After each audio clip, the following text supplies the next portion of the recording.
আসসালামু আলাইকুম প্রিয় শিক্ষার্থীরা, আমি কাইফি আজমিরা, মেকানিক্যাল টেকনোলজি ও পলিটেকনিক ইনস্টিটিউট কলামী, খুলনা। তোমাদের আজকেও আমরা আবারও অনলাইন ক্লাসে স্বাগত জানাচ্ছি। আমাদের আজকের বিষয় স্ট্রেংথ অফ ম্যাটেরিয়ালস, সাবজেক্ট হচ্ছে C7064। তো আমরা গতদিন স্ট্রেস এবং স্ট্রেনের উপরে আলোচনা করছিলাম। ওই চ্যাপ্টারে আরো কিছু আলোচনা নিয়ে তোমাদের কাছে সামনে আবারও আমি আসছি। আশা করি তোমরা ক্লাসটা খুব মনোযোগ সহকারে দেখবা এবং পরবর্তীতে এই অনুসারে স্টাডি করবা। তো আমরা আজকে যাচ্ছি যে ফার্স্টে আমি যাব আজকে যে হুকের সূত্র। হুকের সূত্রতে আমরা কি জানতেছি যে আমরা যদি কথা কোনো একটা বস্তুতে যা ইলাস্টিক বা রাবার আমরা ধরি, রাবার কল্পনা করি, তো সেই ক্ষেত্রে কি হবে, আমি যদি রাবারটাকে টানি, রাবারটাকে টেনে দিলাম, টানলাম, রাবারটা কিন্তু বৃদ্ধি পেল, অর্থাৎ দৈর্ঘ্য বেড়ে গেল। এবার যদি আমি রাবারটাকে ছেড়ে দেই, যদি আমি রাবারটাকে ছেড়ে দিচ্ছি, তখন কি হচ্ছে, সেই রাবারটা কিন্তু আবার ক্লোজ হয়ে যাচ্ছে, সে তার পূর্বের জায়গায় ফিরে যাচ্ছে। তো রাবারটা যে ছেড়ে আমি টানলাম যখন, তখন তার দৈর্ঘ্য বৃদ্ধি পেল, লেন্থ বেড়ে গেল, কিন্তু যখন আবার ছেড়ে দিলাম তখন সে পূর্বের অবস্থায় ফিরে গেল। এই যে জিনিসটা, এটাকে বলতেছে হচ্ছে বস্তুর ইলাস্টিসিটি। তো আমরা এই বস্তুর ইলাস্টিসিটি এখান থেকে আমরা হুকের সূত্রে যাব। কিন্তু আমি ফার্স্টে এটা একটা আলোচনা করে নিচ্ছি।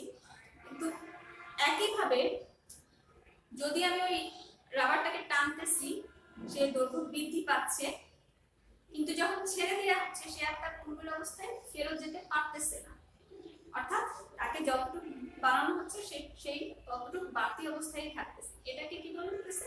এটাকে বলতেছে বস্তুর প্লাস্টিসিটি। অর্থাৎ একটা বস্তুর উপরে দুইটা জিনিস কাজ করতেছে, একটা হচ্ছে ইলাস্টিসিটি বস্তুর, আর একটা হচ্ছে বস্তুর প্লাস্টিসিটি, ঠিক না? তো আমি এখানে লিখতেছি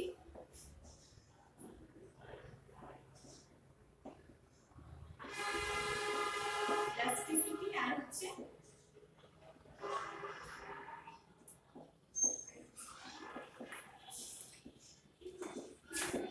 প্লাস্টিসিটি। তো একটা বস্তুর উপরে দুইটা জিনিস কিন্তু ক্রিয়া করতেছে দুইভাবে, একটা হচ্ছে ইলাস্টিসিটি আর একটা হচ্ছে প্লাস্টিসিটি। তো যে সীমাটা পর্যন্ত বস্তু তার আকার বা আকৃতি পরিবর্তন করতেছে, যে সীমা পর্যন্ত, সেইটাকে কিন্তু আমরা বলতেছি বস্তুর স্থিতিস্থাপক সীমা, বস্তুর স্থিতিস্থাপক সীমা। এখন এটা আমি তোমাদেরকে একটু বুঝাই। কথার কথা যাচ্ছে, এই বস্তুটার উপরে যদি কোনো ফোর্স করা হয়, ফোর্স দেওয়া হচ্ছে, তখন কি হচ্ছে, এ করতেছে, আমি এভাবে করে বস্তুর উপরে এটাকে দৈর্ঘ্য বৃদ্ধি করার জন্য ফোর্স ক্রিয়া করা হচ্ছে, তখন সে কিন্তু তার পূর্বের অবস্থায় আবার ফেরত চলে গেল। এই সেই তার বস্তুটা তার পূর্বের অবস্থায় আবার ফেরত চলে গেল। কিন্তু এখানে যদি আমি এম মাস নিলাম, এম মাস নেওয়ার পরে বস্তুর উপর যখন আমি ফোর্স করতেছি, অর্থাৎ ফোর্স সমান সমান এম ইনটু জি, তাই তো?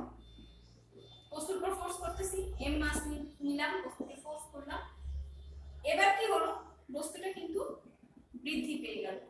অর্থাৎ এটা যদি আমি এল ধরি, এটা হয়ে যাচ্ছে ডেল এল, যেটা এটা হয়ে গেল ডেল এল, অর্থাৎ বস্তুটা বৃদ্ধি পেয়ে গেল। এখন এখানে যদি আমি 2m মাস নিই, তাহলে কি হচ্ছে, যেহেতু যখনই বস্তুটা এখানে m মাস নেওয়ার কারণে বস্তুর দৈর্ঘ্যটা বৃদ্ধি পেয়ে গেল ডেল এর পরিমাণ, যখন 2m নিলাম তখন কি হচ্ছে, সেই ক্ষেত্রে কিন্তু বস্তুর কি হচ্ছে, ফোর্সটাও বেড়ে যাচ্ছে, তাদের ফোর্স যেটা দিচ্ছি সেটাও বেড়ে যাচ্ছে, সেটাও বেড়ে যাচ্ছে, এবং এর যে বৃদ্ধিটা সেটাও কিন্তু বেড়ে যাচ্ছে। অর্থাৎ আমার এই পর্যন্ত ছিল কি, এই পর্যন্ত ছিল এল প্লাস ডেল এল, ঠিক না? কারণ এই যে ডেল এল পর্যন্ত এই যে বৃদ্ধিটা এই পর্যন্ত ছিল এল প্লাস ডেল এল, তাহলে এখানে এসে কি হচ্ছে, এল প্লাস ডেল এল আবার হচ্ছে ডেল এল, তাই তো? তাই আমি লিখতে পারি 2 ডেল এল, সেটাও লিখতে পারি, এই পর্যন্ত আসছে। তো এই ক্ষেত্রে আসতেছে কি, বস্তু তার ফোর্সের সাথে, বস্তুর ফোর্স তার এক্সটেনশনের সাথে কি সমানুপাতিক, অর্থাৎ যদি ফোর্স বাড়ে তার এক্সটেনশনও বেড়ে যাবে, অর্থাৎ তার যেই আকার বা যেই নির্দিষ্ট আকার বা আকৃতি থাকে, সে তার আকৃতি সেই জায়গায় রাখে না, সে আকৃতি পরিবর্তন করে, অর্থাৎ ফোর্সের সাথে এক্সটেনশনটা সমানুপাতিক। তো আমরা সেখানে লিখতে পারি এইভাবে করে লিখতে পারতেছি। এখন আমরা এখানে যদি এটা উঠাই দিই, এটাকে ধ্রুব ধরি, জাস্ট কথার কথা আমরা এটা লিখলাম হচ্ছে কেস। এই জিনিসটাকে একইভাবে যদি স্ট্রেস এবং স্ট্রেনের সাথে কম্পেয়ার করি, স্ট্রেস এবং স্ট্রেনের ক্ষেত্রে প্রযোজ্য করি, তাহলে কি হবে, তাহলে কিন্তু সেই সেম জিনিসই আসবে। অর্থাৎ বস্তুর ক্ষেত্রে এটা যদি আমি গ্রাফ আকারে দেখাই,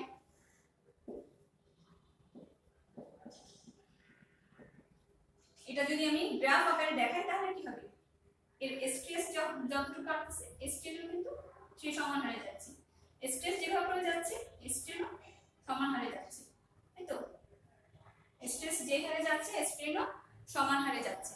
তাহলে এখানে কি লেখা যাচ্ছে এস, কারণ আমরা গতদিন স্ট্রেসকে আমরা এস দ্বারা সূচিত করছিলাম আর স্ট্রেনকে আমরা ই দ্বারা সূচিত করছিলাম। এখন আমরা এখানে লিখতে পারতেছি বস্তুর এখানে এইটা হচ্ছে মডুলাস অফ ইলাস্টিসিটি বা ইয়াং মডুলাস যেটা। তো এই হচ্ছে হুকস ল, এই যে জিনিসটা এটা হচ্ছে হুকস ল। অর্থাৎ হুকস ল এর ক্ষেত্রে বস্তুর উপর ক্রিয়াশীল চাপা বা চাপা অথবা টানা অথবা শিয়ার লোড, যে কোনো লোডই বস্তুর পীড়ন এবং বিকৃতিতে আনুপাতিক, পীড়ন এবং ক্ষেত্রে পীড়ন এবং বিকৃতির আনুপাতিক যে সম্পর্ক, অর্থাৎ এই যে পীড়ন এবং বিকৃতির এই যে আনুপাতিক সম্পর্কটা, চাপ সেটা চাপা লোড দাও, টানা লোড দাও অথবা শিয়ার লোড দাও, যে লোডই দাও না কেন এই আনুপাতিক সম্পর্কটাকে বলা হচ্ছে হুকস ল।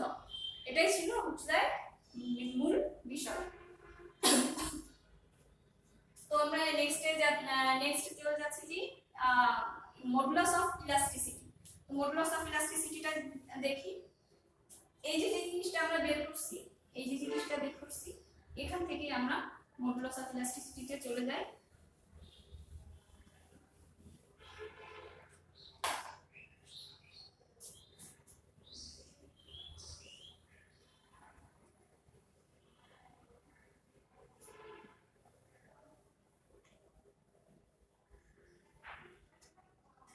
এই জিনিসটাকে আমরা লিখি, এই জিনিসটাকে যদি আমরা লিখি হুকস ল এর পীড়ন এবং বিকৃতির আনুপাতিক সম্পর্কটাকে যদি লিখি তাহলে আমরা এটা এভাবে করে লিখতে পারি।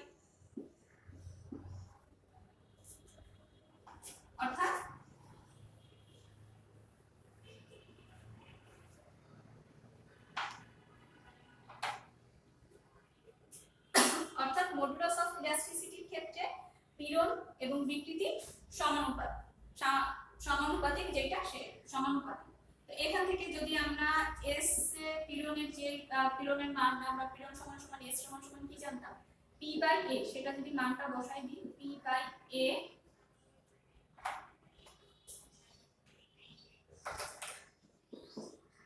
আর ই সমান সমান আমাদের কি ছিল ডেল এল বাই এল, এটা ছিল। তাহলে এইটা হচ্ছে, এখন এটাকে যদি আমরা কনভার্ট করি তাহলে আসবে কি P L by A del L, তাই তো? এই যে ডেল এলটা ছিল, এই যে ডেল এলটা এটা কি, এটা কিন্তু আমাদের মূল যে বৃদ্ধিটা ছিল সেই বৃদ্ধিটা কিন্তু ছিল।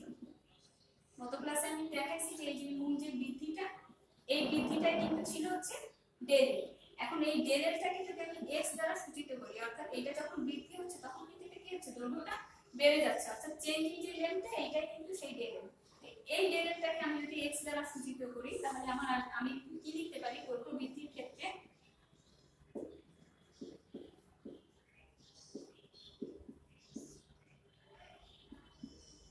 দৈর্ঘ্য বৃদ্ধির ক্ষেত্রে আমরা লিখতে পারি x সমান সমান এই যে ডেল এলটা, এখানে তো আসছে ই সমান সমান এটা আসছে, তাই তো? তাহলে এটাকে আমি একবারে দিয়ে দিচ্ছি যে x সমান সমান কি আসবে pl বাই a ই। এখন এই যে আসছে এটা আসছে, এইটা গেল হচ্ছে মডুলাস অফ ইলাস্টিসিটি, এটা ছিল হুকের সূত্র আগেরটা, এটা গেল হচ্ছে মডুলাস অফ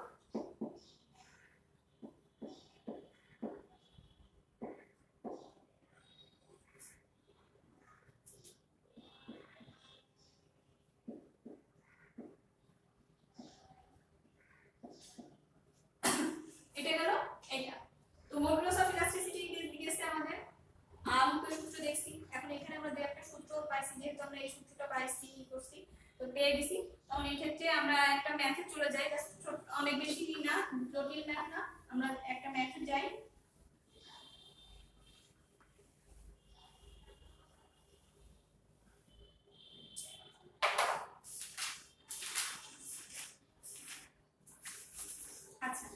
এখানে দেখি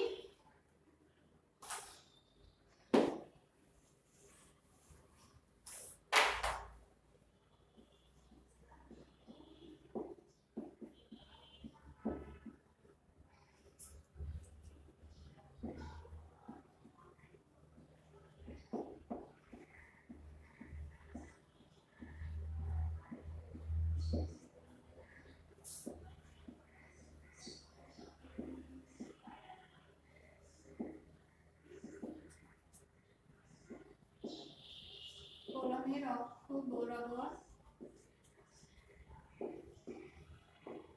28 মিলিমিটার ব্যাসের একটি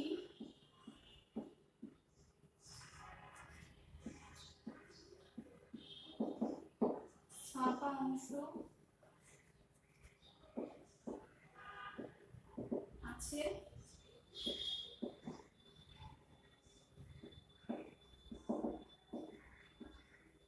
কলমটির উপর 8 টন চাপা লোড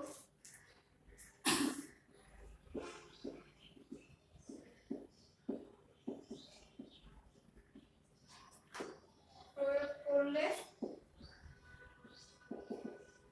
পীড়ন কত হবে?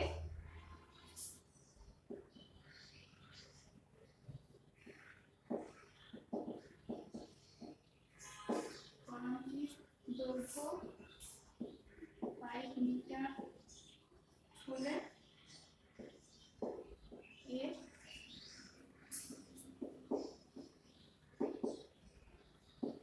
দৈর্ঘ্য হ্রাস এবং বিকৃতি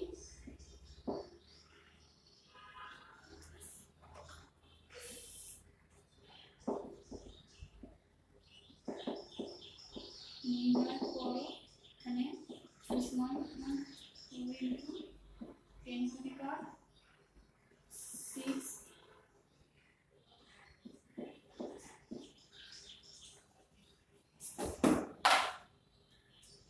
এই ছিল আমাদের ম্যাথ। এখন আমরা দেখি যে এখানে ম্যাথে বলছে কি যে এত বর্গাকার প্রস্থচ্ছেদের একটি কলামের অক্ষ বরাবর 28 মিলিমিটার ব্যাসের একটি ফাঁকা অংশ আছে। এত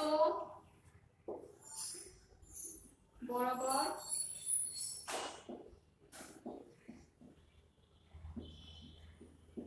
প্রস্থচ্ছেদের একটি কলামের অক্ষ বরাবর 28 মিলিমিটার ব্যাসের একটি ফাঁকা অংশ আছে। অক্ষ বরাবর 28 মিলিমিটার, মনে করলাম 28 মিলিমিটার ব্যাসের একটি ফাঁকা অংশ আছে।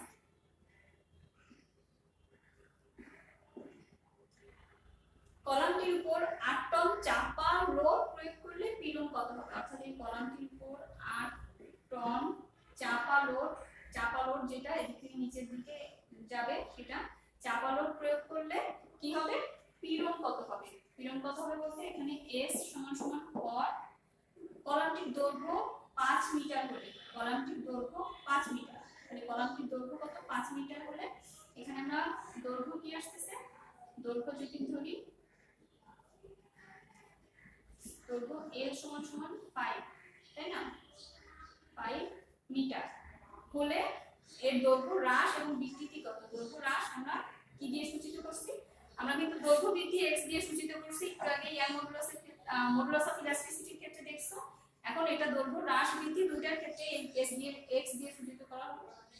x সমান সমান তাহলে হর এবং আরেকটা কি আছে? বিকৃতি নির্ণয় করো। বিকৃতি সমান সমান কি জানছি? আগেই জানছি আগের দিন যে বিকৃতি সমান সমান তাহলে ই সমান সমান হর।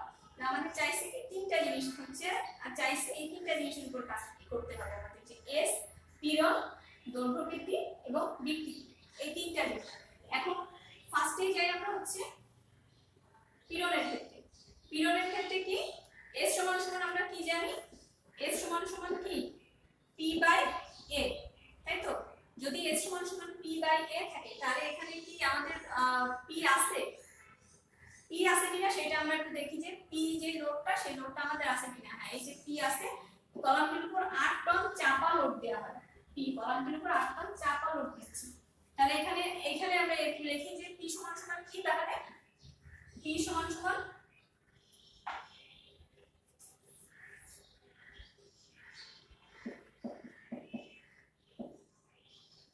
আর এখানে পি সমান সমান হচ্ছে 8 টন। এটাকে যদি আমরা কেজিতে নিয়ে আসি তাহলে আসবে 8000 কেজি, তাই তো? এখন হচ্ছে এ, এই যে এখন এ সমান সমান এটা আমাদের কি আছে, এ কিন্তু আমাদের এখানে যে ক্ষেত্রফলটা আছে বলছে কি এটা হচ্ছে পীড়নের ক্ষেত্রে আমার টোটাল ক্ষেত্রফলটা, এই যে টোটাল, এই টোটাল ক্ষেত্রফলটা কিন্তু আমার লাগবে।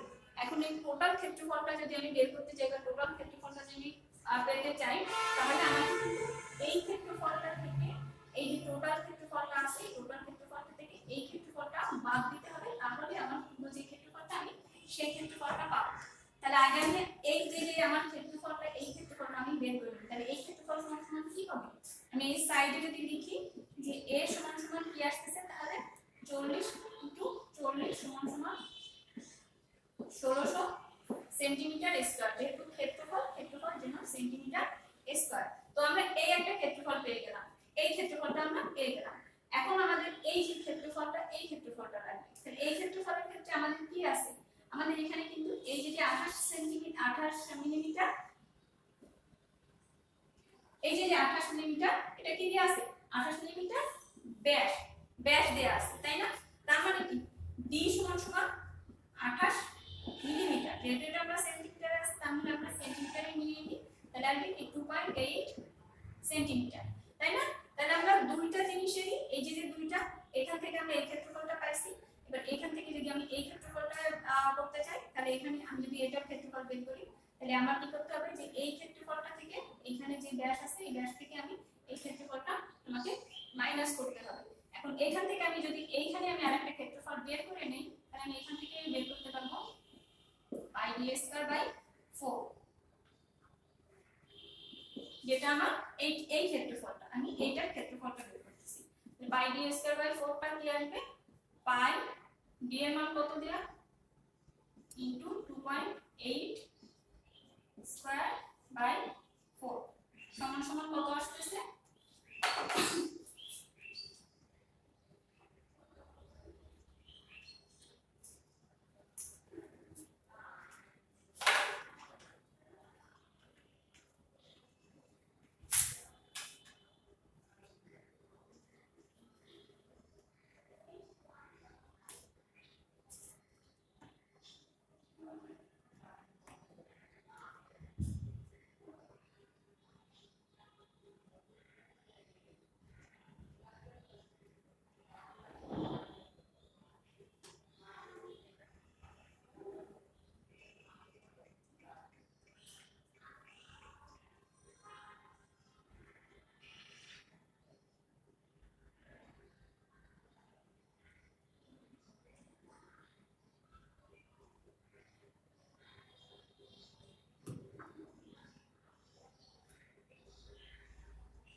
তাহলে আমরা এখান থেকে এটাকে মাইনাস করে দেই। এখানে লিখি আমরা p বাই এই যে ক্ষেত্রফলটা এটা আমরা লিখে ফেলি 1600 মাইনাস পাই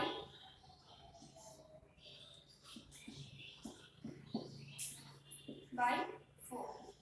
তাহলে এইটার যে এটা আমরা বের করে ফেলি, এটা বের করলে আমাদের কত আসছে, p এর মান ছিল আমাদের 8000 আর এটা আসছে 84, তাই তো? তাহলে এটা ক্যালকুলেশন করলে কত আসবে,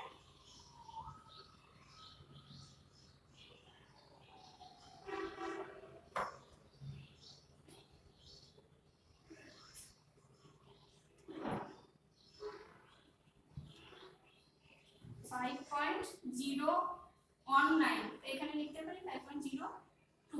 যেহেতু এটা আছে কেজিতে এবং এটা আছে সেন্টিমিটারে তাহলে আমরা এখানে কি লিখব, কেজি পার সেন্টিমিটার স্কয়ার, ঠিক না?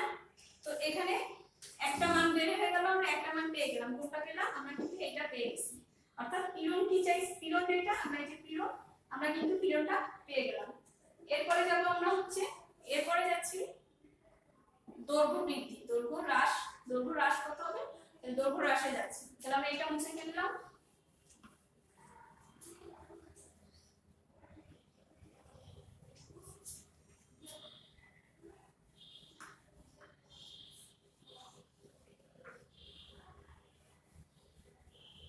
দৈর্ঘ্য হ্রাস x সমান সমান আমরা কি জানি, x সমান সমান p l by a e, তাই তো, p l by a e।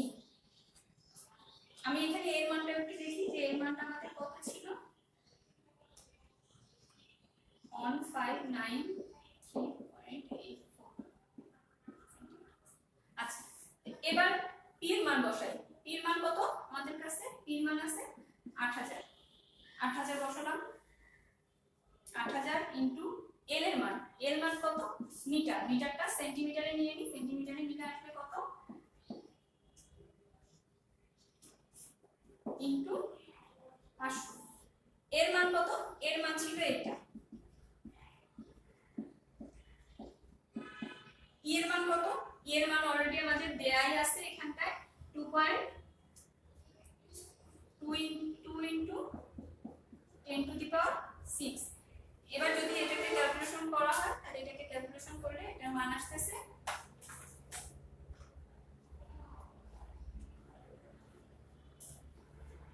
1.25 into 10 to the power -3 centimetre.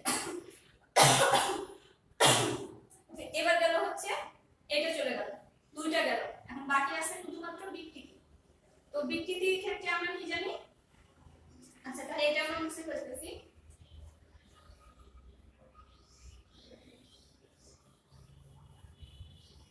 বিকৃতির ক্ষেত্রে আমরা জানতেছি কি e সমান সমান, এখান থেকে যদি আসি, যদি আমি এখানে আসি e সমান সমান কি s বাই e, তাই তো, তাহলে এখানে e সমান সমান আসবে কি s বাই e, এটা আসবে, তাই তো বিকৃতির ক্ষেত্রে। যদি এটা আসে,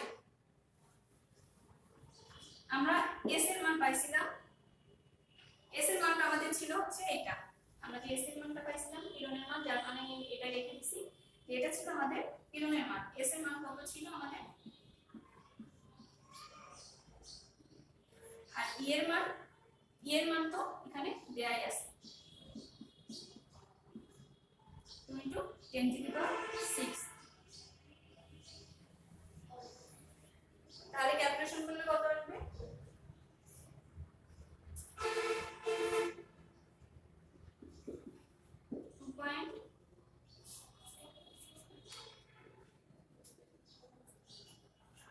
2.51 ইনটু 10 টু দি পাওয়ার -6। এইটা হচ্ছে आंसर। তাহলে আমাদের এই যে তিনটা মান, তাহলে আমরা e এর মানও পেয়ে গেলাম। তাহলে এই যে তিনটা জিনিস চাইছে আমাদের, তিনটা মানই কিন্তু আমরা বের করে ফেলছি। এই জাতীয় অঙ্ক তোমাদের বইয়ে আরো কয়েকটা আছে, কারণ এই জাতীয় অঙ্কটা না করলে আমাদের নেক্সট আরেকটা প্রমাণ আছে যৌগিক দ্বন্দ্বের ক্ষেত্রে। সেই ক্ষেত্রে যদি তুমি এই সাইডটা না বোঝো তোমরা, তাহলে কিন্তু পরবর্তীতে ওইদিকে আগাতে পারবে না। তো ওইদিকে আগানোর জন্য অবশ্যই কিন্তু এটাকে, এই অঙ্কটাকে একটু ভালো করে বুঝতে হবে। তেমন কোনো জটিল অঙ্ক না, একেবারে ইজি অঙ্ক, খুবই সোজা অঙ্ক। জাস্ট আমি আজকে গেলাম যেহেতু মডুলাস অফ ইলাস্টিসিটি এবং মুখের সূত্রটা দেখাইছি, যার কারণে আমি এটা আজকে গেছি। তো আমি এটা এখন মুছে ফেলতেছি।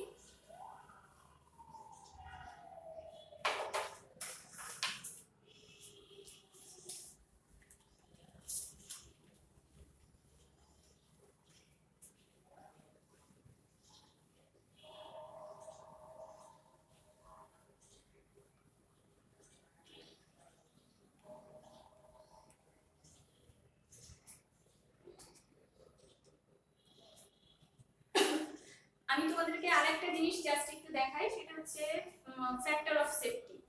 ফ্যাক্টর অফ সেফটি, এটা যদি আমরা দেখি, তো দেখি যে ফ্যাক্টর অফ সেফটিটা কি, বা ফ্যাক্টর অফ সেফটি কি জিনিস, এটাকে আমরা ফ্যাক্টর অফ সেফটিকে আমরা দ্বারা সূচিত করি নিরাপত্তা সহ, যেটাকে বলা হয় নিরাপত্তা সহ। তো ফ্যাক্টর অফ সেফটি জিনিসের মধ্যে কিন্তু বোঝা যাচ্ছে ফ্যাক্টর অফ সেফটি মানে সেফটি হচ্ছে ফ্যাক্টরের, মানে সেফটিটা কি, কোন ফ্যাক্টরটা কাজ করলে জিনিসের সেফটিটা থাকবে। আমরা যদি কথার কথা মনে করা যাক যে জাস্ট কিসের এক্সাম্পল দিব তোমাদেরকে, একটা বাইকের এক্সাম্পল দেই। যে একটা বাইকে কোনো কোম্পানি একটা বাইক তৈরি করছে, সে বাইকে সে 6000 কেজি লোড দিতে পারবে, 6000 কেজি লোড দিতে পারবে। তো এখন এখানে আমি যদি এর একটা গ্রাফ আঁকাই, এখানে দেখি এই যে পয়েন্টটা, এই যে পয়েন্টটা, এই পয়েন্টটাকে কি বলতেছে, এই পয়েন্টটাকে কিন্তু বলতেছে আলটিমেট পয়েন্ট। যে আলটিমেট পয়েন্ট বা সর্বোচ্চ পয়েন্ট, যেই পয়েন্টটা কিন্তু বস্তুটা কিন্তু ব্রেক করতে পারে বা ভেঙে যেতে পারে, এইটা বোঝাচ্ছে যে বস্তুটা ব্রেক করতে পারে বা ভেঙে যেতে পারে। ফ্যাক্টর অফ সেফটির ক্ষেত্রে সূত্রটা আসবে হচ্ছে এফএস সমান সর্বোচ্চ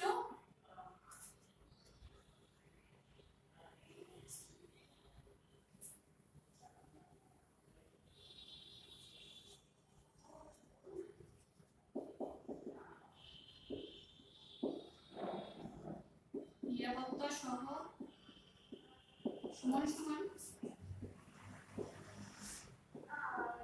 সর্বোচ্চ পীড়ন বাই ওয়ার্কিং স্ট্রেস, অর্থাৎ আলটিমেট স্ট্রেস নিরাপত্তা ফ্যাক্টর সেফটি সমান আলটিমেট স্ট্রেস বাই কার্যকরী স্ট্রেস বা ওয়ার্কিং স্ট্রেস, কার্যকরী পীড়ন বা ওয়ার্কিং স্ট্রেস।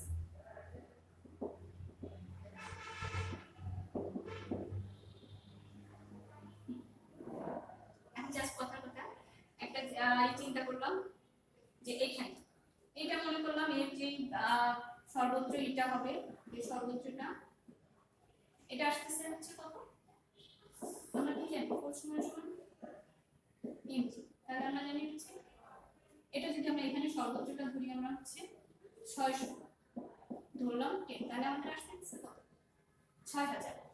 অর্থাৎ যদি আমি একটা বাইকের ক্ষেত্রে ধরি, যে জাস্ট বাইক না, তোমরা অটো যা যাই করো না কেন, সেই ক্ষেত্রে হবে কি আমি সর্বোচ্চ কয়জন, আমার সর্বোচ্চ লোড থাকবে 6000, এবং সর্বোচ্চ লোড যদি 6000 থাকে সেই ক্ষেত্রে আমি কয়জন বসাতে পারবো, 10 জনকে বসাতে পারবো।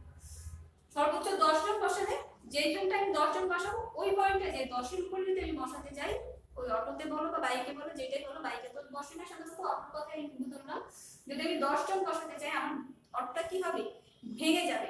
অর্থাৎ ওটা তখন আলটিমেট স্ট্রেসে যে কাজ করতেছে, যে এই যে সর্বোচ্চটা, এই সর্বোচ্চটা এখানে এইটা হচ্ছে আলটিমেট স্ট্রেসে যে কাজ করতেছে, যে এই 6000 কেজি যখনই এখানে দেওয়া হবে সঙ্গে সঙ্গে কি হবে, অটোটা কিন্তু ভেঙে যাবে, অর্থাৎ সে কিন্তু তার লোডটা নিতে পারবে না।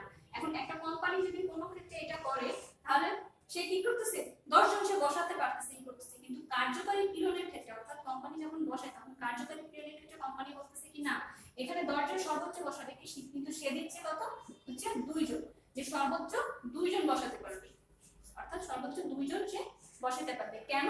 কারণ আমরা জানি যে আমাদের একটা স্বাভাবিক স্বভাব আছে, যে যদি আমি 10 জন বসতে পারি তার উপরে আমি আর একজন এক্সট্রা আমি নিয়ে নেব, অর্থাৎ 11 জন আমি বসাবো। এখন তার হাইয়েস্টটা আসছে 10 জন, এখন যদি সে 11 জন বসায় তো যে কোনো মুহূর্তেই ভেঙে যাবে। এজন্য কোম্পানি ওই জিনিসটা চিন্তা ভাবনা করে রাখছে যে না, আমাদের দেশের মানুষের তো স্বভাব একটা আছে যে আমি যা বলবো তার থেকে উপরে তো সে বসবে। কোম্পানি চিন্তা ভাবনা করে নিজেই আগে থেকে 2 জন দিয়ে রাখছে, যে 2 জন দিয়ে রাখছে। এই যে দুইটা দিল, এইটাই কিন্তু এর কার্যকরী পীড়ন, আর সর্বোচ্চ পীড়ন ছিল হচ্ছে 10। তাহলে আমাদের ফ্যাক্টর অফ সেফটিটা আসতেছে কি, তাহলে এই ক্ষেত্রে আবার ফ্যাক্টর অফ সেফটি কি আসতেছে 10/2। এটা হচ্ছে সর্বোচ্চ পীড়ন, এবং এটা দিছে কোম্পানি কার্যকরী পীড়ন, অর্থাৎ এফএস সমান আসতেছে 5। এটা হচ্ছে ফ্যাক্টর অফ সেফটি, অর্থাৎ সর্বোচ্চ যে পীড়নে সে কাজ করবে, এবং ওয়ার্কিং স্ট্রেস যেটা ultimate stress by working stress সমান ফ্যাক্টর অফ সেফটি। আশা করি বুঝতে পারছো তোমরা। ফ্যাক্টর অফ সেফটিটা আবার একটু দেখবা ভালো করে, এটাও হয়ে যাবে। জাস্ট এটা একটা বইয়ের একটা শর্ট কোশ্চেন ছিল, সেজন্য তোমাদের একটু দেখাইলাম। তো আজকের মতো এখানেই শেষ করতেছি। নেক্সট আগামী ক্লাসে তোমাদের সঙ্গে আবারও দেখা হবে। সবাই সুস্থ থাকবা, ভালো থাকবা এবং একে অন্যের সহযোগিতায় সবসময় অগ্রসর থাকবা, যাতে একজন আরেকজনের সহযোগিতা করতে পারে। কারণ দেশের অবস্থা এবং পরিস্থিতি এখন অনেক খারাপ, খুবই খারাপ। অনেকেই অনেক অসচ্ছল এবং করুণ অবস্থার মধ্যে আছে। তোমরা সবাই ভালো থাকবা, সুস্থ থাকবা, এই কামনা করি।